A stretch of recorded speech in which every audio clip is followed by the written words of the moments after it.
they have a big convention of lowriders that go by. It's really awesome. Really, really interesting. I love seeing those old cars. I'm becoming kind of a car guy in my older age. I mean, I have no idea how to work on cars. I just barely learned how an internal combustion engine even works, so I could not work on them to save my life. But I love seeing them, especially these older cars, these old muscle cars and the old lowriders. So cool to me.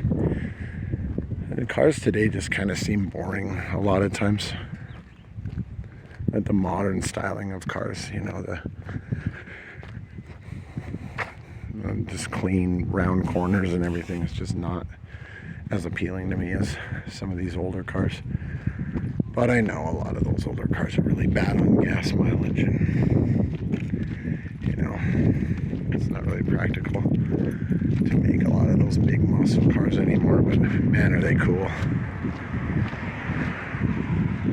So one of these weekends, like I said, one of these Sundays, we'll go tour around Liberty Park, go see the muscle cars. I've always thought this house was cool. This is kind of like, looks like it used to be a business because there's a place up there for a sign. But it's got all sorts of this like cool kind of tile. It's blue and tile and really neat.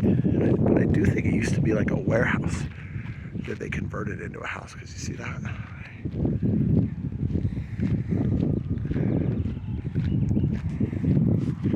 So you still get some apartment complexes in the avenues, which is nice. This neighborhood should not just be for rich folks. So there are some nice apartments, older apartment buildings, and some newer stuff too, but mostly older ones. And the rents on those aren't terrible.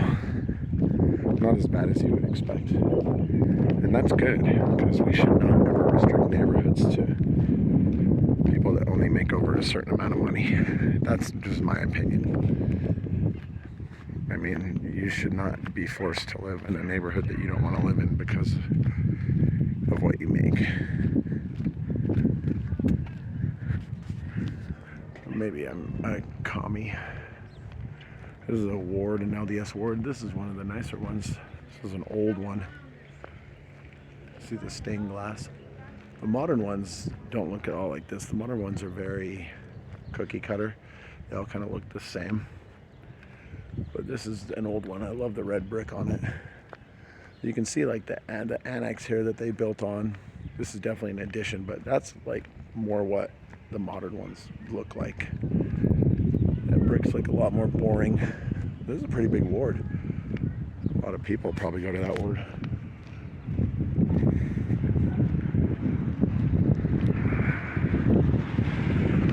Keep walking a little bit here. We got a few blocks to go before I get to my car. All the repairs on the car went well, so got everything fixed up and getting ready for my big road trip in 2 weeks. And that's going to be a big video. That's going to be probably 5 or 6 big videos, because I'm going for a week. And it'll be a surprise where I'm actually going, but it's a pretty long road trip for a week. So that'll be my vacation, my main vacation for the year, spring vacation. And then a lot of local camping in the summer this year. Local and semi-local. I mean, anywhere I can drive. I'm not going to fly anywhere, probably this year at least, to go camping. So there's the other side of the river. Do you see? There's that house again. Caretaker's house. I guess you'd call it a caretaker, right? Maintenance. I'll walk a little in the road here. There's a person with a dog in front of me. I don't really want to bother them. I know everybody doesn't want a camera pointed at them.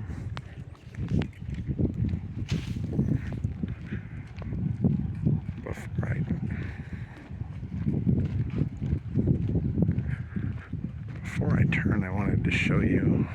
So this is a Headstone manufacturing place, which is convenient because it's right by a graveyard.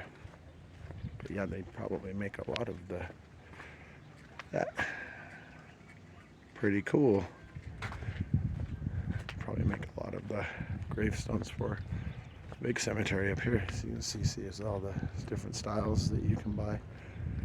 Different stones that they already have cut that you can purchase if you want. Or I'm sure that they will custom cut you one as well. So yeah, Salt Lake Monument. That place has been there for as long as I've been alive. Kind of cool house here. Looks like that might have been a duplex because there's 2 front doors that they probably converted into a single family home. There's a lot of duplexes in the avenues too, especially in the lower parts of the avenues. Some of them are converted into single family, but there's a lot that are still duplexes.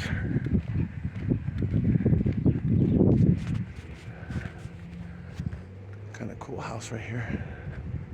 There's a lot of smaller houses too. Big mix. There's a mix of really big houses and really small houses in the avenues. My parents' house is very small. Like I said, it's probably 900 square feet maybe. It's really small. That's the house I grew up in. But it was just me and my parents. So it was plenty big enough for the 3 of us. This is a nice house. They really did a good job with this one. Absolutely love looking at all these old houses. Walking through this neighborhood, it just brings back so many memories for me as a kid, and it's just such a nostalgia trip because this neighborhood really hasn't changed that much as far as, you know, layout, because it can't. I mean, you can't really build new builds in this neighborhood, or you can, but it takes a lot. So it looks pretty much the same as it did when I was a kid and a teenager. I mean, the cars are different, but sometimes walking through here now, flashback to, you know, walking to the park when I was 12, and or riding my bike around this neighborhood and going down to 7-Eleven to get a Slurpee in the summer. Those are cool things. I mean, those are cool memories that I think everybody likes, remembering stuff like that, fun times when they were young and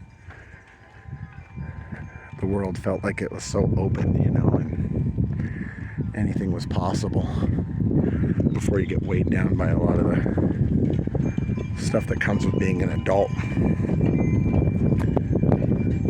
We used to go out and ride our bikes from sunup till sundown every day. I'd meet my friends in the summer, you know, 9 o'clock in the morning, and we'd ride around this neighborhood till 7 o'clock at night sometimes. Get a little money from our allowance, and we'd go down to 7-Eleven, get some Slurpees, get some snacks, play some Street Fighter. And they had the old stand-up Street Fighter consoles. Kids would be in line 8 or 9 deep with their quarters waiting to play Street Fighter on that console. Stay on there for a couple hours and then just ride our bikes around the neighborhood, get into some mischief, go right up to the graveyard, right up to the park. There's a park right by that graveyard too. It's a nice park. I've been there hundreds of times in my life, maybe thousands. But we didn't have time for that today to go there. Yeah, we'd ride up to the park, we'd walk around, you know, we'd have a few bucks that we could spend, and man, it was so cool. Those were the best of times, really, honestly they were. And I'm happy with my life now. I think I'm in a pretty good position in life. And sometimes looking back at those times is just so cool. And I hope everybody has some of that they can look back on and maybe revisit. Because Lord knows we need it, right?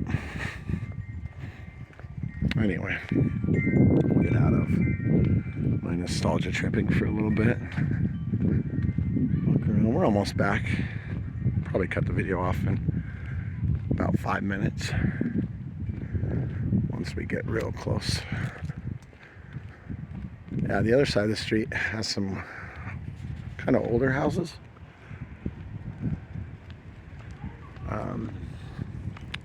Some that are unique looking. This is kind of what I was talking about as far as when they tear down something, they build something that looks kind of the same. So like I remember the house that used to be here, and they tore that down, they built this big one, but it's not in like a really modern style. Like some of it is, but it's more kind of fits with the neighborhood, which I like. I think that kind of keeps the coercion of the neighborhood. And notice a lot more people doing xeriscaping in every neighborhood in Utah, which is great. I am 100% for xeriscaping. I do not understand grass. I've never understood grass.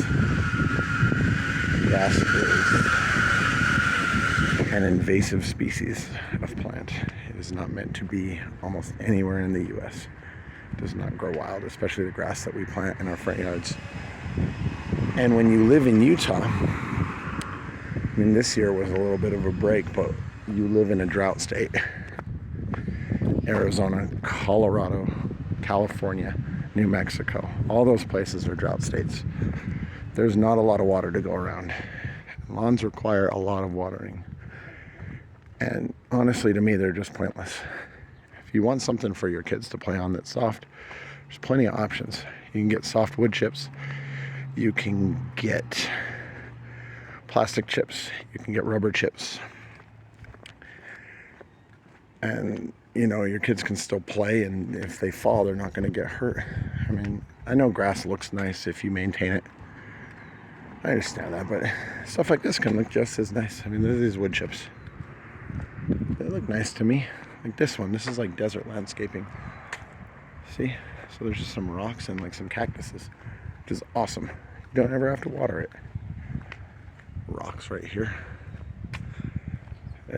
I did not realize how many houses in this neighborhood now have this xeriscape, or partially xeriscaped. See, this house still has some grass, but this whole big area right here. I know a 5G tower, I'm gonna get the nanobots in my brain. Anyway, so like they have a yard, but then this whole big area by the street, which they know they're never gonna use. You know, if they have kids, those kids aren't gonna play right by the street. And they're never gonna like really use it for anything. So why not put rocks there, you know? I'm gonna cross again because there's a bunch of people coming. I'll cross up this way. Show you this little park up here that I've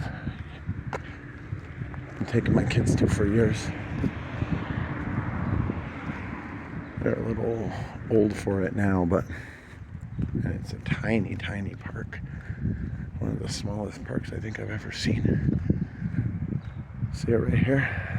It's just 2 swings, a little spinny thing. Well, 2 little spinny things on either side, and then a little bit of grass area and a couple benches. That's it, but it's nice. It's nice to have a little bit of green space too.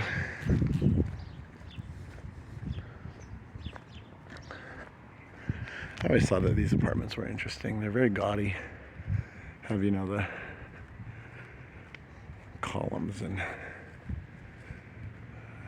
weird kind of Romanesque, I guess you would say, architecture in some of it. They just have never really fit with the neighborhood, in my opinion. We're almost back now.